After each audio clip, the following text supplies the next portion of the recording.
Hello everyone and welcome, my name's Ali. Today I've got another best class setup video for you guys. If you have any suggestions for any weapons you really want me to cover, just leave them in the comment section down below and I'll try and make that happen for one of the future episodes. And as always, at the top of the description will be a link to the complete playlist, which will include all future and all past episodes, so you guys don't miss out on any of the best class episode videos. But thank you very much for tuning in. Today we're going to be covering the Remington R5. Going to be very, very awesome. It's an awesome weapon. Give a video a thumbs up if you enjoy it. And without further ado, let's jump into the video.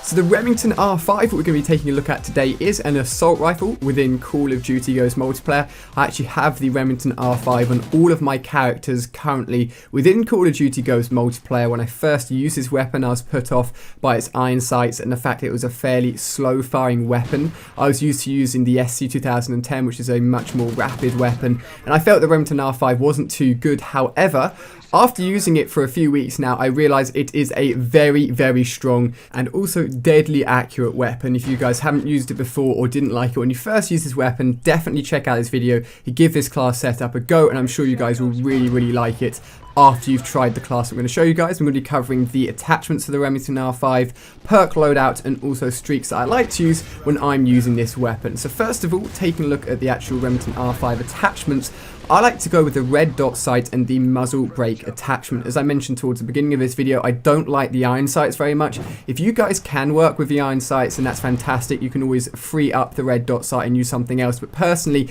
I feel this weapon works very, very well with the red dot sight. It has a very minimal recoil. That's why I haven't used the foregrip on this weapon. And once you get used to this recoil, it's very, very manageable and you just don't need it. So it frees up a slot. That's why the red dot sight and the muzzle brake will work really, really well. So the red dot sight just gives you better viewpoint when you're actually aiming down sight. However, the muzzle brake is a little bit different. This actually helps you at ranges where the weapon damage starts to drop off. So essentially this weapon will deal a certain amount of damage up to a certain range, and then at that range it will drop off and start doing less damage all the way to another range point where it will start doing minimum damage. So you've got the maximum damage at close, minimum damage at long range, and then between that drop off point you start doing less and less damage.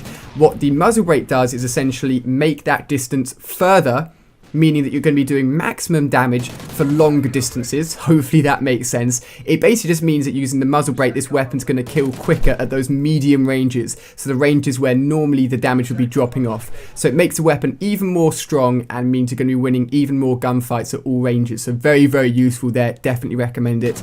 In terms of secondary, lethal and tactical, I've gone for nothing. Again, you'll probably see this quite a lot within my best class setup videos, just because it gives me extra points to use towards my perk system.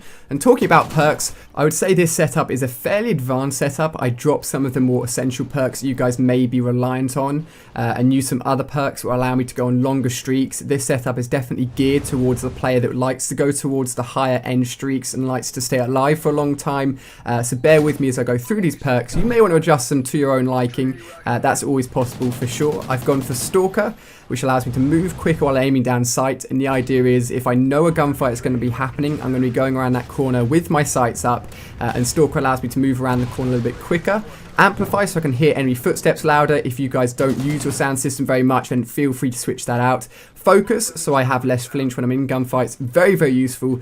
Fully loaded, so I start with the maximum ammo capacity as soon as I spawn in, which means I'm not worried about picking up other weapons. I can stick with this Remington for a long period of time. And hardline, so all my streaks cost 1 less kill, and 2 assists within a life equals a bonus kill. So very, very useful. So as I said, this is more geared towards those longer streaks.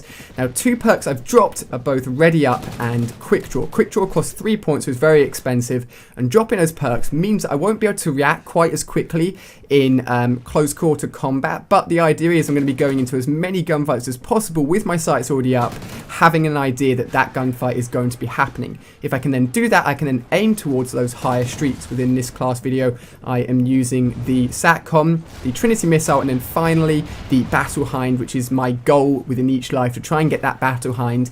And this this is essentially geared towards going for those streets and really trying to stay as alive for as long as possible.